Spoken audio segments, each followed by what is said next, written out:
Petit spoiler alerte, si tu écoutes cet épisode, je te recommande de le faire avec des oreillettes ou bien de telle manière que ton ou tes enfants ne puissent pas l'écouter. Parce qu'aujourd'hui, je te parle du gros bonhomme joufflu à la barbe blanche et au manteau rouge. Je ne voudrais pas que tu te retrouves dans une position que tu n'as pas souhaitée. Maintenant que ça c'est dit, c'est parti pour mon intro habituelle. Je suis Maude et tu écoutes l'épisode 68 du podcast S'élever en même temps que son enfant. Aujourd'hui, c'est une rediffusion d'un ancien épisode où je t'explique pourquoi j'ai fait le choix de ne pas faire croire au Père Noël à mes enfants. Je te partage les 5 raisons qui m'ont conduit à cette décision, afin de te donner des éléments pour faire ton choix de manière consciente et éclairée. Salut et bienvenue sur le podcast S'élever en même temps que son enfant.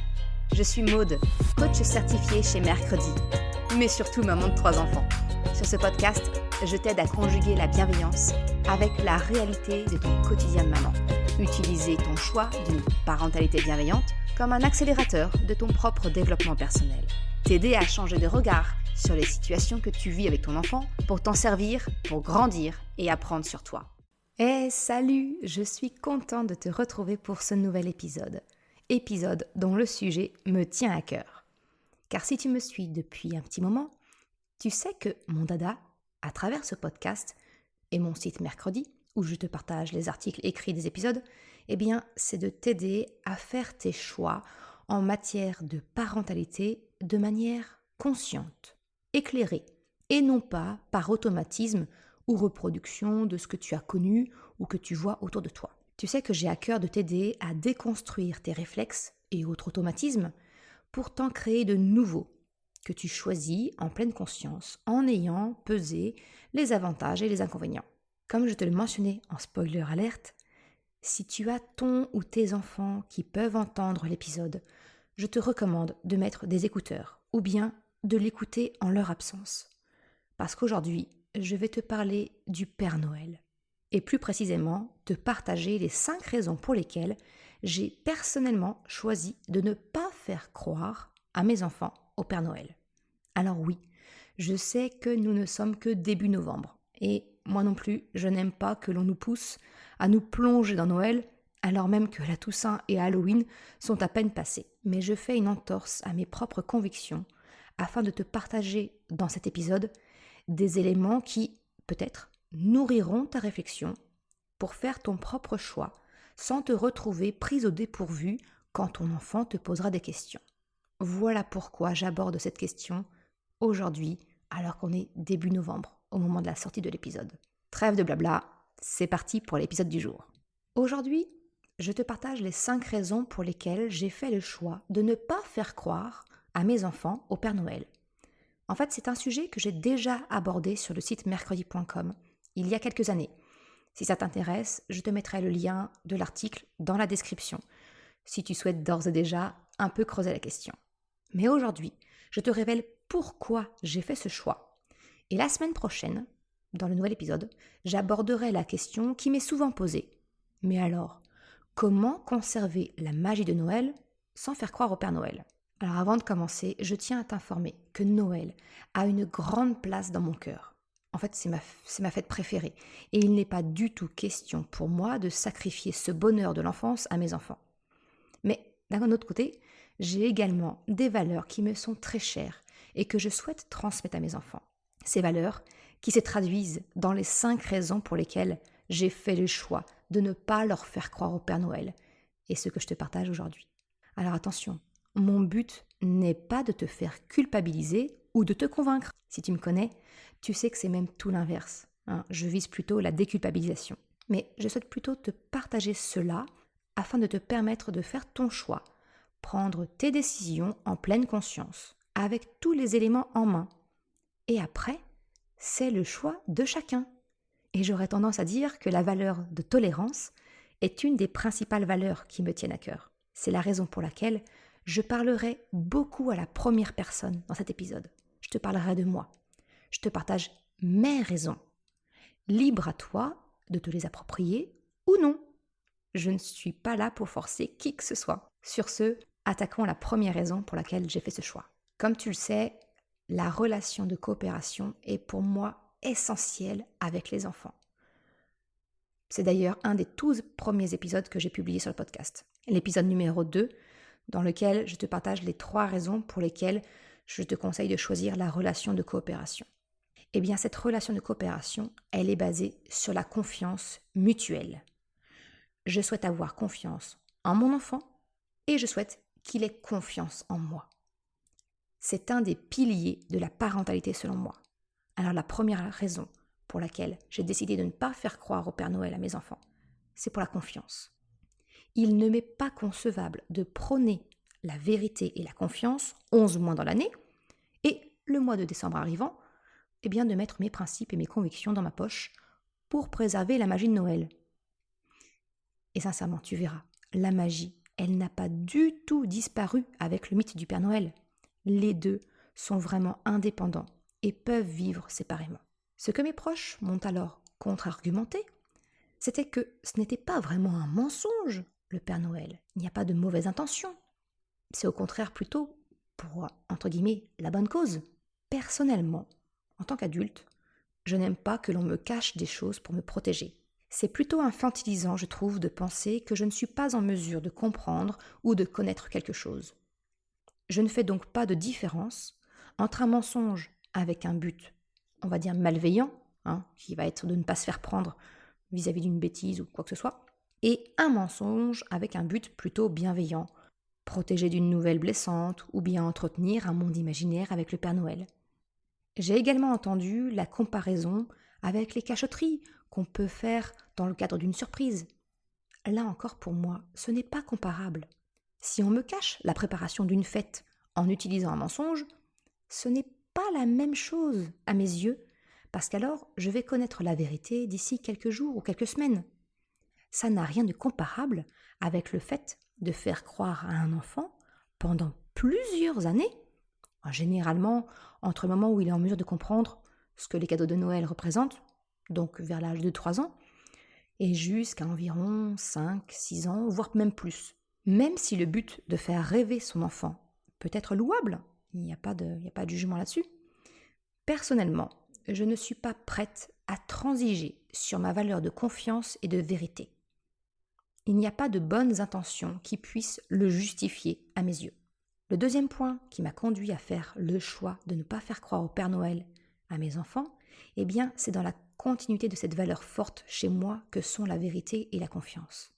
Il s'agit de l'exemplarité. Je ne peux pas demander à mes enfants la plus grande sincérité si je ne le suis pas moi-même avec eux.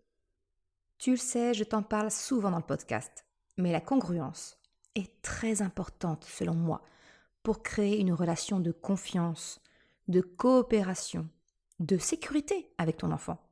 Mon souhait, c'est que mes enfants ne doutent pas de mes propos, de moi, qu'ils aient confiance en moi, se sentent en sécurité concernant ce que je leur dis. Je dis ce que je fais et je fais ce que je dis. Pour cette raison, leur faire croire au Père Noël n'est pas une option envisageable pour moi. Et pour être honnête, je me suis vite retrouvée avec un sentiment d'être piégée entre mes convictions et mon désir de leur faire partager la magie de Noël. Je n'avais pas d'autre chemin tracé autour de moi, je n'avais pas d'exemple. J'ai donc tâtonné pour créer ma propre façon de faire, et c'est exactement pour ça que j'ai voulu ces 2 épisodes, celui-ci et celui de la semaine prochaine. C'est pour te partager mon cheminement, mes réflexions, pour que tu puisses avoir ta propre réflexion de ton côté. Comme je te l'ai partagé, la confiance de mes enfants est, selon moi, directement reliée à leur sentiment de sécurité. Je vais donc faire un petit aparté concernant le fait que certains enfants ont peur du Père Noël. Et franchement, quand on y regarde de plus près, c'est finalement très compréhensible et logique. Afin de protéger nos enfants, nous leur apprenons rapidement à ne pas accepter de bonbons, de cadeaux de la part d'inconnus dans la rue. Sauf qu'arrivé au mois de décembre, notre approche change radicalement pour l'exception d'une personne que ton enfant ne connaît pas et à qui nous proposons de le mettre sur les genoux pour le prendre en photo, de lui confier quel cadeau lui ferait plaisir et peut-être même qu'il lui donnera des friandises. Encore une fois, le Père Noël conduit souvent les parents à avoir une posture incohérente quelques jours dans l'année. Et pour les enfants plus timides, cela peut être franchement déroutant. Alors tu vas peut-être me dire que je suis un peu provocante. Oui, je l'avoue. Mais finalement, je fais ce que je te propose ici chaque samedi, un changement de regard, en te proposant de te mettre à la place de ton enfant. Et je sais à quel point les remises en question peuvent être dérangeantes. Mais encore une fois, j'insiste, je ne suis personne pour juger. J'expose simplement les choses sous un autre angle et je te partage mon vécu. Et tu es bien entendu libre de prendre ce qui te convient et de laisser ce qui ne te convient pas. Ce petit rappel fait, pour que tu ne te sentes pas acculé surtout, eh bien, je continue ma proposition de changement d'angle.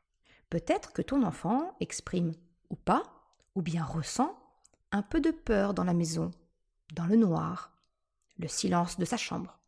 L'imagination des enfants peut être débordante, et leurs jeux de gendarmes et voleurs peuvent se concrétiser la nuit avec des peurs liées à un sentiment d'insécurité dans la maison, dans leur chambre. En tant que parents, nous les rassurons que la porte de la maison, elle est bien fermée, les fenêtres aussi, et que vous êtes tous ensemble dans la maison, bien en sécurité. Tu me vois sans doute arriver avec mes gros sabots. Tu rassures ton enfant sur sa sécurité au sein de la maison. Et pourtant, une nuit dans l'année, il y a bel et bien un inconnu qui parvient à se glisser dans la maison, ni vu ni connu, alors que les fameuses portes et fenêtres sont bien fermées. Il y a de quoi douter un peu des propos rassurants des parents. Donc pour conclure cette première raison pour laquelle j'ai fait le choix de ne pas faire croire au Père Noël à mes enfants, tu le vois, pour moi c'est vraiment une question de congruence, de confiance entre mes enfants et moi, entre ce que je leur dis, leur demande et ce que je fais. C'est me sentir alignée entre mes convictions et ma façon d'être avec mes enfants. Alors peut-être que ton ou ta conjointe est réticent. Peut-être que tu as peur des remarques de tes proches. Déjà, avec cette première raison, qu'est la confiance, tu as déjà plusieurs arguments possibles si tu fais le choix de ne pas faire croire au Père Noël. Mais ce n'est pas tout. Et je continue avec la raison numéro 2.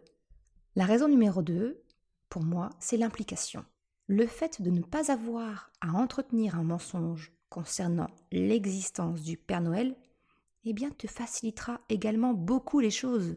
Tu n'as pas besoin de surveiller ce que tu dis en présence de ton enfant, si ce n'est concernant ses cadeaux de Noël. Mais en plus, ça va te permettre de vivre les préparatifs de Noël complètement avec ton enfant. Parce que dès lors, tu peux l'impliquer dans toutes les étapes. L'organisation du réveillon de Noël et du jour de Noël. Alors, je ne connais pas la configuration de ta famille. Par exemple, moi, effectivement, je suis mariée, mais nos deux familles habitent à plus d'une heure et demie et 2 heures de route de chez nous. Donc voilà, ça demande une certaine organisation entre nous pour savoir comment on fait. Eh bien, aujourd'hui, on peut en parler avec nos enfants, on peut leur demander ce qu'ils préféraient, on tient compte de leur avis. Ça peut être aussi de l'impliquer dans les décorations des cadeaux, de créer des étiquettes personnalisées, peut-être qu'il peut les dessiner, les colorier. Ça peut être le choix du papier cadeau ou du tissu, si comme moi, tu optes pour un Noël plutôt 0 déchet. Et à ce propos, je te mettrai le lien en description, mais j'avais écrit un article sur justement les options que nous avions pour avoir un Noël avec moins d'emballage. Un autre point dans lequel tu peux l'impliquer, eh bien, c'est dans le choix des cadeaux des membres de la famille. Tu le sais, je t'en ai déjà parlé, mais l'implication de ton enfant, c'est un puissant moteur pour construire une relation de coopération avec lui, pour nourrir sa confiance en lui. Cela lui donne le sentiment, et réel, eh bien qu'il est grand, entre guillemets, qu'il compte et qu'il a voix au chapitre. Tu le comprends, ne pas faire croire au Père Noël à ton enfant te permet de vivre 100% de l'expérience de Noël avec lui. C'est donc 100% de cette fameuse magie que l'on peut craindre de perdre sans le mythe du Père Noël. La troisième raison est en lien direct avec mon choix d'une relation de coopération avec mes enfants. Tu le sais, je t'en parle constamment, mais j'ai choisi le modèle d'une parentalité basée sur la coopération avec mes enfants, en opposition au modèle plus classique basé sur la domination. Je t'en ai notamment parlé dans un de mes articles, ni sévère ni laxiste, pourquoi choisir la parentalité consciente ? Eh bien, cette troisième raison, c'est que je refuse d'utiliser le Père Noël et les cadeaux de Noël comme un moyen de pression, entre guillemets, sur mes enfants. Tu as sans doute déjà entendu autour de toi, ou peut-être même entendu toi quand tu étais enfant, des petites phrases du style « Si tu n'as pas été sage, le Père Noël le saura et il ne t'apportera pas de cadeaux. » Cette petite phrase et toutes ses variantes ne sont rien de moins que du chantage. Ce n'est donc pas du tout une conséquence naturelle. Dans l'épisode 8 du podcast, je t'ai donné les clés pour comprendre la distinction entre une conséquence naturelle et une punition. Je te mettrai le lien en description si tu veux aller un petit peu plus loin. Si je découpe un petit peu cette notion du chantage lié au Père Noël, le premier point, c'est que finalement on donne un rôle négatif à un personnage positif. Je m'explique. Avant, nos parents avaient le mérite d'avoir une définition claire et précise du rôle du Père Noël. Celui d'un personnage bienveillant, positif, qui faisait plaisir en apportant des cadeaux. Cette distinction était claire parce qu'elle était corrélée à l'existence de son opposé, un personnage clairement pas sympathique, le Père Fouettard. Le Père Fouettard faisant peur, il a largement disparu au profit du Père Noël. Sauf que du coup, le mauvais rôle a également été transféré sur le Père Noël. Et aujourd'hui, notre petit bonhomme rouge, il cumule les deux casquettes.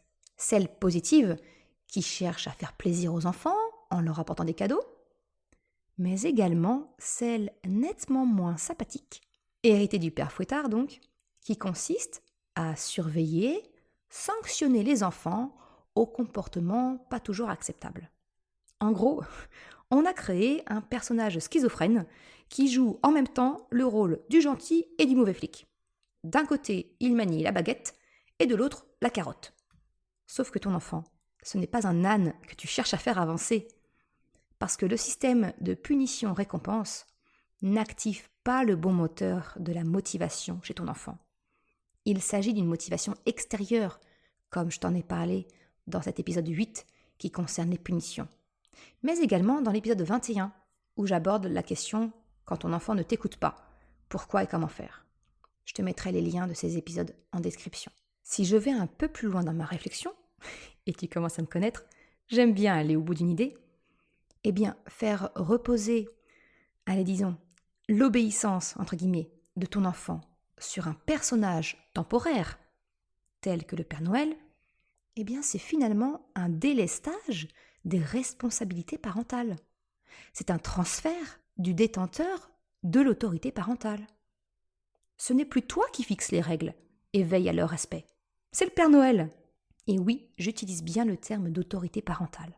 Ce n'est pas parce que j'ai fait le choix d'une parentalité bienveillante qu'il n'y a pas d'autorité parentale, de cadre éducatif. Bien au contraire, sans cadre ni règle, nous sommes plus proches du laxisme que de la parentalité bienveillante. Pour se sentir en sécurité, ton enfant a besoin d'un cadre, de règles, et naturellement, il aura besoin de les tester. Personnellement, j'ai fait le choix de ne pas déléguer mon autorité à un personnage qui n'est là que quelques jours dans l'année. Comme je te l'ai expliqué, les règles, le cadre, sont garants du sentiment de sécurité de ton enfant. Je ne délègue pas cette partie-là, même si cela signifie avoir le mauvais rôle en apparence, quand il s'agit de les faire respecter ou d'expliquer les conséquences naturelles. Moi et mon mari sommes les adultes de confiance et de référence pour nos enfants, pas le Père Noël. Voilà donc une raison supplémentaire pour laquelle nous avons fait ce choix. Enfin, j'ai fait ce choix, je lui ai exposé ma façon de voir, et il m'a rejoint sur les conclusions de la remise en question de notre propre vécu en tant qu'enfant. C'est plus honnête, si je te le formule comme ça, même si c'est un peu plus long. La quatrième raison pour laquelle je ne fais pas croire à mes enfants au Père Noël est également liée à une valeur qui est très importante pour moi. Le plaisir d'offrir et de recevoir. Allez, je vais le découper en deux parties. La première chose, le plaisir de recevoir des cadeaux. C'est finalement la reconnaissance envers ceux qui les offrent.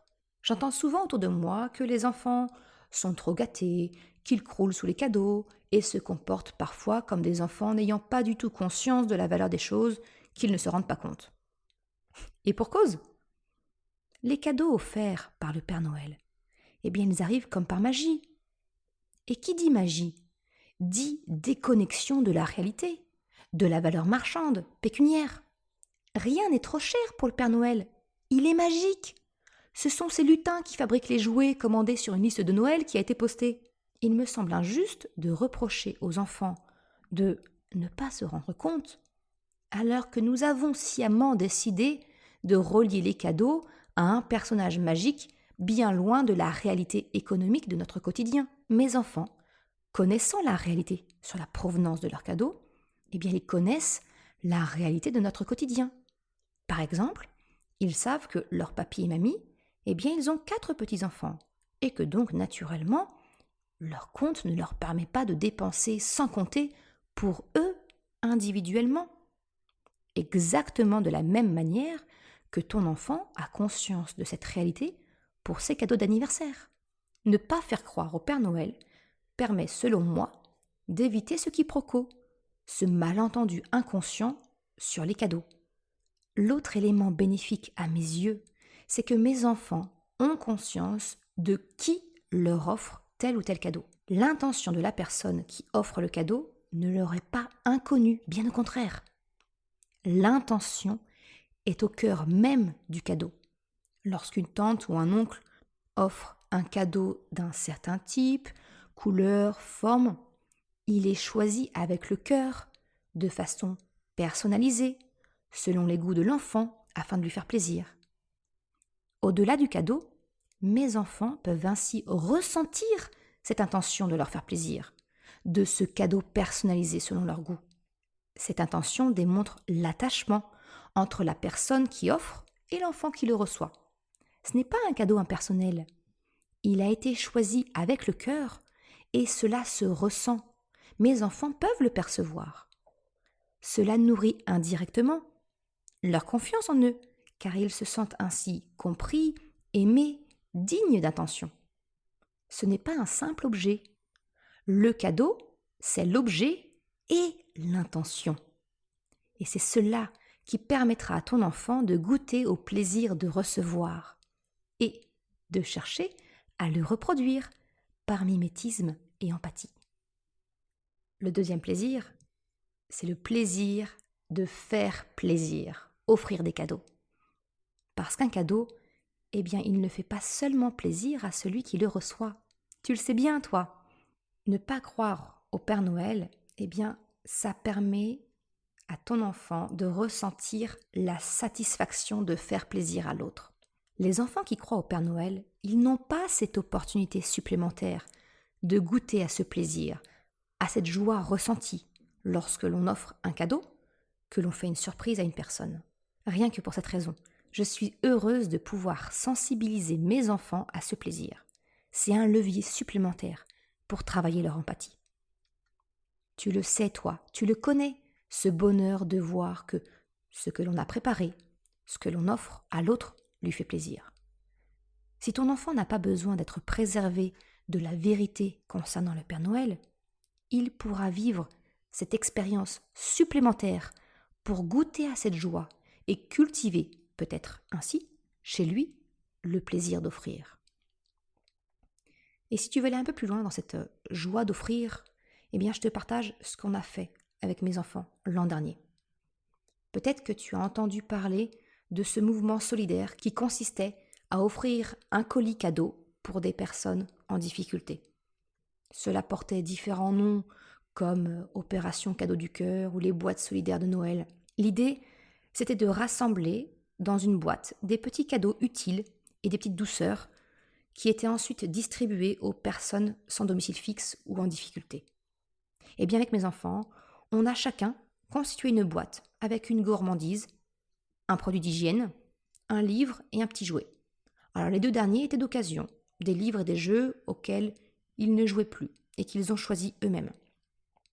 Ils se sont sentis investis de partager leur chance et le bonheur de Noël, de jouer un peu à leur tour au Père Noël pour quelqu'un qui en avait besoin.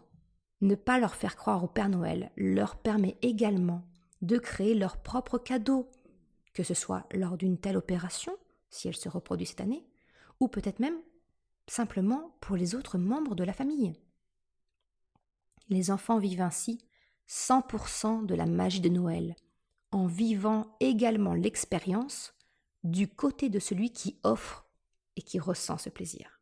Je termine l'épisode d'aujourd'hui en abordant le fameux argument qui revient régulièrement. Croire au Père Noël participe à l'imagination de l'enfance et peut-être es-tu réticent ou réticente à l'en priver. Ce que je comprends complètement, hein. Mais encore une fois, laisse-moi te présenter les choses sous un autre angle peut-être. Les enfants sont les rois du monde imaginaire. Ils ont cette capacité naturelle à se projeter dans leur monde, leur aventure. Ils savent comme personne se déconnecter du monde réel pour vivre intensément leurs aventures. Ce qui nous vaut bien souvent des difficultés à les faire revenir à la réalité du quotidien et de passer à l'étape suivante comme aller se mettre en pyjama ou venir à table.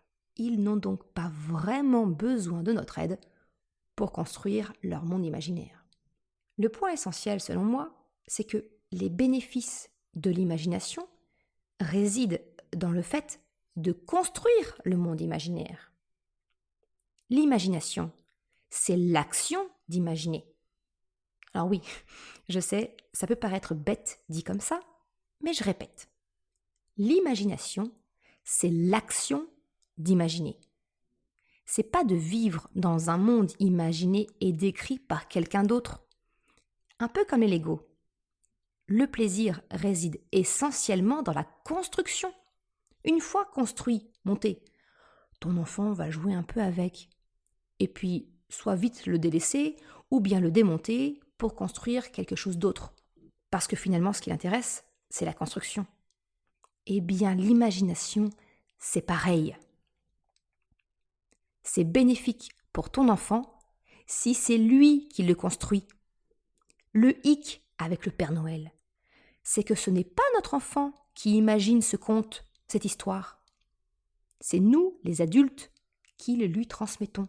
Nous construisons toute l'histoire, poussant parfois l'histoire jusqu'à laisser des preuves. Et il faut être bien honnête, c'est pour notre propre plaisir. On va laisser des preuves en laissant des cookies manger, une tasse de lait entamée, une lettre envoyée en retour à la liste de Noël postée, etc. Sans parler du fait de se déguiser pour jouer le rôle du Père Noël. Je t'en ai un petit peu parlé justement dans ce fameux premier article que j'avais écrit, Faire croire ou non au Père Noël. Finalement, ce n'est pas l'imagination de nos enfants. Ils vivent une expérience que nous leur avons créée. Cela n'a donc rien à voir avec le bénéfice de l'imagination des enfants. Ma conviction, c'est que croire ou non est un choix qui appartient à chacun. Alors pour terminer cet épisode, concernant les 5 raisons pour lesquelles j'ai choisi de ne pas faire croire au Père Noël à mes enfants, je conclurai sur le fait que peut-être une partie de la solution pourrait consister à présenter le Père Noël pour ce qu'il est. Un joli personnage d'une histoire, d'un conte, et de laisser l'imagination de ton enfant prendre le relais s'il le souhaite, sans pour autant l'orienter. Si ton enfant te pose la question, tu peux la lui retourner en lui demandant ce que lui, il en pense. Croire ou non à quelque chose, c'est le propre de chacun. C'est notre liberté de penser, notre libre arbitre. Je n'ai pas du tout parlé de Noël sous l'angle de la religion, tu l'auras remarqué. Mais pourtant, je vais me risquer à un petit parallèle. Je pense que, comme toute personne bienveillante, ouverte d'esprit, il ne te viendrait pas à l'idée de remettre en cause les croyances religieuses d'une autre personne. Il y a des personnes qui croient en un Dieu particulier, ils lui donnent différents noms, et puis il y a d'autres personnes qui ne croient pas en l'existence de Dieu. La tolérance, c'est d'accepter cette diversité de pensée. Et si nous nous autorisions cette même liberté de pensée concernant le Père Noël? Et si tu acceptais de laisser le choix de croire ou non à ton enfant? Je te laisse aujourd'hui avec ces éléments, mes 5 raisons, des questions peut-être. Et je reviendrai la semaine prochaine pour t'expliquer plus en détail comment la magie de Noël, elle existe au sein de mon foyer, malgré l'absence de croyances concernant l'existence du Père Noël. Et comment nous gérons cette différence auprès de nos proches et des camarades de nos enfants. Je te remercie d'avoir écouté cet épisode jusqu'à la fin. Tu retrouveras, comme d'habitude, une retranscription sur le site mercredi.com. Si tu as aimé cet épisode, s'il t'a été utile, je t'invite à le partager, à en parler autour de toi, ou si le cœur t'en dit, de me laisser une note 5 étoiles sur Apple Podcast. Cela me permet de faire connaître le podcast et m'encourage à progresser. Un grand merci à celles et ceux qui prendront le temps de le faire. Je sais que d'autres plateformes ne permettent pas toujours de me laisser effectivement une note ou un commentaire. Alors, sens-toi libre de me faire part de tes retours, de tes commentaires, en me contactant directement soit par mail dans la section contact du site, ou même directement en message privé sur Instagram. Je te souhaite une excellente journée, après-midi, soirée, quel que soit le moment où tu écoutes, et je te dis à la semaine prochaine pour un nouvel épisode. Ciao!